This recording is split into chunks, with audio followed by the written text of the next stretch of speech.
Bharatiya Janata party हमेशा अच्छा काम करने वालों को रिपीट करती है। आखिर प्रेमला पांडे को रिपीट क्यों नहीं किया, ये सवाल आप लोग खुद उनसे पूछेंगे, आपको मालूम पड़ जाएगा। भ्रष्टाचार बहुत ज्यादा हुआ है, तो ईमानदारी के साथ मुझे अपने काम करने। कानपुर में आएगी डबल इंजन की सरकार और नगर निगम होगा बंटी टैक्स से मुक्त। बंटी टैक्स से मुक्त। चारों तरफ यहाँ अपने वार्ड पे इतनी गंदगी और इतनी परेशानियां लोगों की सुनते सुनते मुझे लगा कि नहीं, अब कुछ करना चाहिए, क्योंकि कोई गरीबों की सुनता नहीं है आजकल। और वो वहाँ जनता किसी भी दरवाजे जाती है, वो लोग परेशान होकर वापस आ जाते हैं। आप कराटे फाइटर ऐसा ना हो कि आप महिलाओं को इतना सशक्त बना दें कि उनके पति पीटे जाए, ऐसा कुछ तो नहीं? ऐसा कुछ नहीं है, लेकिन वो जमाना आ गया है, महिला सबसे भारी है। मेरे वार्ड 96 में पिछले 10 सालों से कांग्रेस पार्टी की एक नाकारा और निकम्मी पार्षद जरीना खातून है, जिन्होंने वार्ड 96 की जनता को बहुत ज्यादा हद तक बर्बाद करके रखा हुआ है। मेरे वार्ड में सबसे बड़ी समस्या तो एक तो सीवर लाइन की है।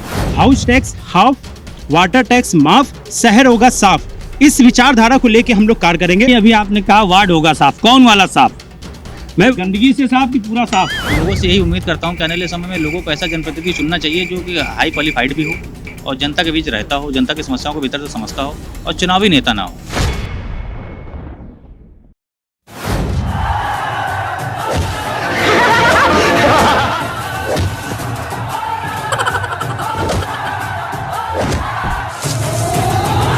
देखिए चुनावी बीसी सिर्फ जन एक्सप्रेस पर। कानपुर नगर निगम में निकाय चुनाव अब महासंग्राम की ओर बढ़ रहा है। जैसा कि हमने आपको बताया था कि बीते 4 दिनों तक यहाँ पर बहुत ही सुस्त चाल में नामांकन हो रहे थे और इक्का दुक्का ही प्रत्याशी नामांकन करा रहे थे, लेकिन आज समाजवादी पार्टी के आर नगर से विधायक अमिताभ वाजपेयी की पत्नी वंदना वाजपेयी ने जैसे ही मेयर पद के लिए नामांकन के लिए पर्चा भरा, उसके साथ साथ यहाँ पर जो चुनाव है, चुनाव में सरगर्मियाँ तेज हो गई हैं। हम आपको बता दें कि आज वंदना वाजपेयी के साथ साथ कई अन्य प्रत्याशियों ने भी अपने पर्चे दाखिल किए हैं।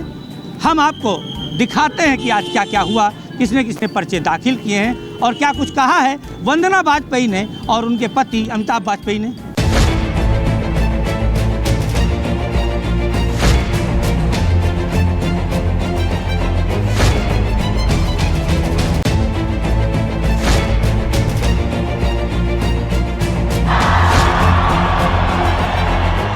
समाजवादी पार्टी के प्रत्याशियों को सिंबल अलॉट हो गए, मात्र कुछ ही सिंबल बटने बाकी हैं।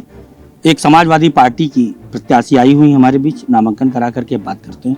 क्या नाम है आपका? शालिनी द्विवेदी। शालिनी जी, कहाँ से आपने नामांकन किया? मैंने बनानापुरवा वार्ड 6 से नामांकन करा। अच्छा, ये बताइए, इस बार आप चुनावी मैदान में जी खिलाड़ी होकर होने के बाद जी क्या संकल्प लिया है आपने? मुझे तो चारों तरफ यहाँ अपने वार्ड पे इतनी गंदगी और इतनी परेशानियां लोगों की सुनते सुनते मुझे लगा कि नहीं, अब कुछ करना चाहिए।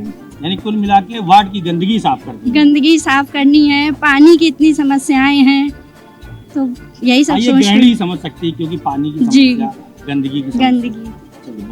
आज ज्यादातर नामांकन महिलाएं ही कराते हुए देखी जा रही हैं। एक महिला प्रत्याशी ने भी नामांकन कराया, बात करते हैं किस वार्ड से हैं। क्या नाम है? अंजलि शर्मा। अंजलि जी, किस वार्ड से नामांकन कराया? 52 से 52 कल्याणपुर। इससे पहले कोई राजनीतिक बैकग्राउंड रहा?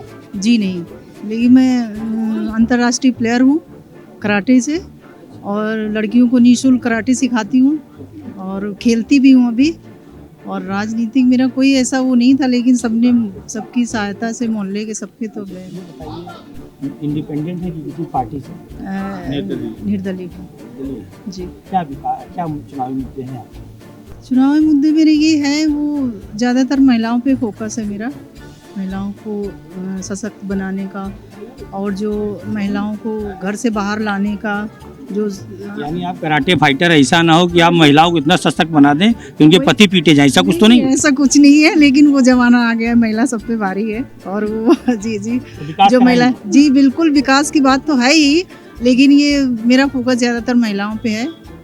बाकी ऐसा ना हो कि पुरुष नाराज हो जाए।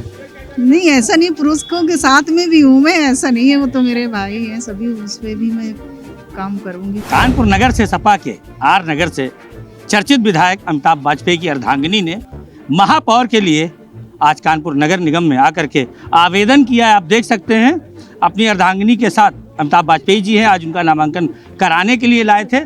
हम आपको बता दें, कानपुर नगर में ही नहीं पूरे यूपी में सपा विधायकों में जो चर्चित विधायक माने जाते हैं वो अमिताभ वाजपेयी माने जाते हैं। चलिए बात करते हैं उनकी धर्मपत्नी से। चलिए बात करते हैं। ये बताइए, आज आपने जो आवेदन किया, आपके चुनावी मुद्दे क्या होंगे? साफ सफाई और पेयजल की दिक्कत है, उसको खत्म करने का काम करना है।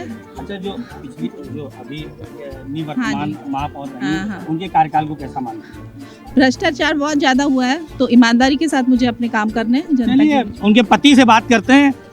विधायक जी, ये बताइए क्या कहना चाहते हैं, किस लिए कानपुर में आएगी डबल इंजन की सरकार और नगर निगम होगा बंटी टैक्स से मुक्त। अच्छा, बंटी टैक्स का मतलब? ये भारतीय जनता पार्टी हमेशा अच्छा काम करने वालों को रिपीट करती है। उन्होंने पीएम को रिपीट किया, मोदी जी को, योगी जी को रिपीट किया, आखिर प्रमिला पांडे को रिपीट क्यों नहीं किया? ये सवाल आप लोग खुद उनसे पूछेंगे, आपको मालूम पड़ जाएगा। देखा आपने, एक नई चीज दे दी है यहाँ पर, बंटी टैक्स। पता करते हैं बंटी टैक्स क्या है, पूरे चुनाव में पूछेंगे कि बंटी टैक्स है क्या। विधायक जी ने खास करके राधे राधे का जो है पटका पहना हुआ, बात करते हैं। आज ये राधे राधे का पटका ये तो हम लोग अक्सर पहनते हैं। क्या कोई भगवान पर भी किसी दल की दावेदारी है क्या? हम जिस कार्यक्रम में जाते हैं वहाँ जो प्रेम से पहनाता है उसको पहन लेते हैं। कभी ओम साई राम का पहन लेते हैं, कभी हम श्याम बाबा का पहन लेते हैं। जो जैसा करता है, कोई जैसी राम का भी पहन लेते हैं, कभी हर हर महादेव का पहन लेते हैं। ईश्वर है, ईश्वर का पास जरूरत सबको पड़ती है और ईश्वर किसी दल के मेंबर नहीं है।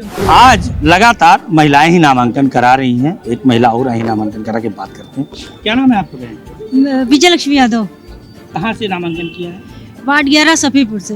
अच्छा, कोई पार्टी से लड़ रही है? नहीं, निर्दलीय जी। ये बताइए आपका चुनावी मुद्दा, जो जनता वहाँ की बहुत ज़्यादा परेशान है, उनकी समस्याएं हैं, उनकी समस्याओं को हल कर सकें, क्योंकि कोई गरीबों की सुनता नहीं है आजकल। और वो वहाँ जनता किसी भी दरवाजे जाती है, वो लोग परेशान होकर वापस आ जाते हैं, उनको कोई मिलता नहीं है जिससे वो परेशान है। इसलिए हम सोच रहे हैं विकास मुद्दे के नाम पे वहाँ पर भैया ना लाइटें सही हैं, ना तो रोड सही है, ना नालियाँ हैं, किसी चीज़ की व्यवस्थित तरीके से कोई उनको मिला नहीं है लाभ। क्या लगता है आपको कि आप निर्दलीय हैं जी, उसके बाद जनता आपके साथ है? हाँ, निर्दलीय वार्ड 26 हम इससे पहले वार्ड 26 गांधीग्राम से निर्दलीय पार्षद रहे, यूपी टॉप रहे भी हम इससे पहले जी। और ये जनता का विश्वास है, जनता के प्रति जो हम लोगों ने काम किया है, सेवा करते हैं, वो विश्वास से जनता हमको जिता। आपका कहना है आपने सेवा की है इसलिए जनता फिर मौका देगी जी। अभी एक और प्रत्याशी नामांकन करा के निकले हैं, हम पूछते हैं क्या नाम है आपका? मेरा नाम लवकुश पासवान है। किस पार्टी से? मैं निर्दलीय हूँ।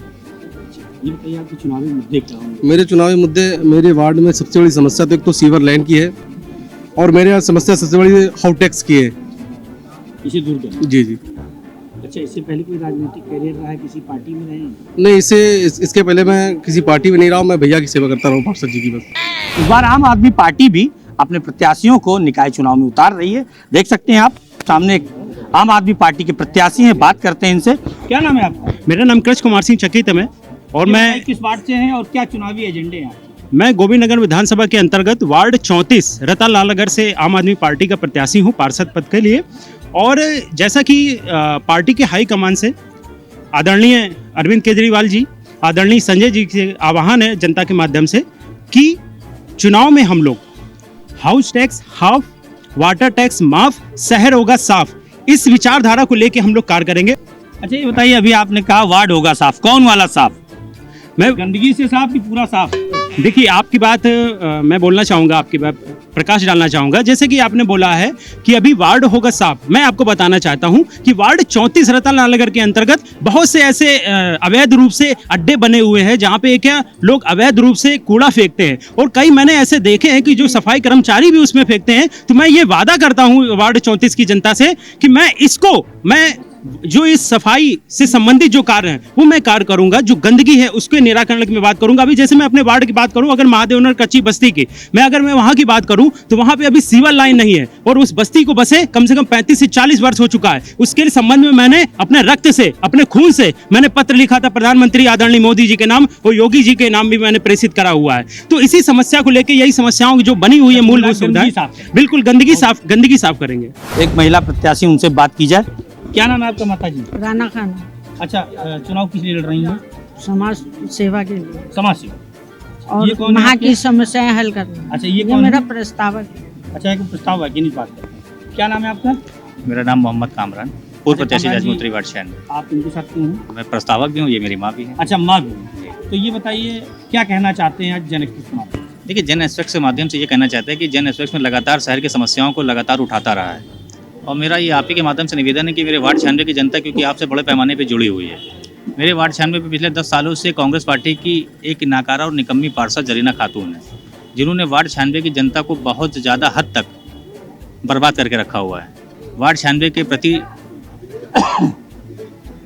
हाँ बोलिए। वार्ड 96 के प्रति उनका किसी भी प्रकार का जो रवैया रहा है वो बहुत परेशान करने वाला रहा है क्षेत्रीय जनता को। क्षेत्र में लगातार सड़कों की समस्या है, सीवर की समस्या, पानी की समस्या बनी हुई है, जिसकी जवाबदेही लगातार जनता से कहने के बाद भी कोई जवाब देते 5 साल आपने भी कुछ कार्य किए हैं, आप नहीं सभासद, आपकी माता सभासद नहीं रही, आप नहीं रहे, तो क्या कुछ समाज सेवा की है क्षेत्र में? जी, क्योंकि मैं कैंट विधायक का प्रतिनिधि रहा और प्रतिनिधि बनके मैंने वार्ड 96 के जाजमूत्री के लगभग सभी क्षेत्रों में सड़क, सीवर, पानी की व्यवस्था करी है। लगातार 10 सालों से क्षेत्र की समस्याओं का समाधान करता चला आ रहा हूँ, लोगों से कनेक्टिविटी बना के रखी है, और लोगों से यही उम्मीद करता हूँ कि आने वाले समय में लोगों को ऐसा जनप्रतिनिधि चुनना चाहिए जो कि हाई क्वालिफाइड भी हो और जनता के बीच रहता हो, जनता की समस्याओं को भीतर से समझता हो और चुनावी नेता ना हो। जो लोग चुनाव में आते हैं उनसे बेहतर एक विकल्प चुनने का उनके पास मौका है। जी, मेरी लोगों को शिक्षा देती चली आ रही हैं, बच्चों को पढ़ाती है, निःशुल्क शिक्षा दे रही हैं लगभग 20 सालों से, दीनी तालीम भी देती हैं और लोगों को एजुकेशन भी देती है, छोटे बच्चों को निःशुल्क।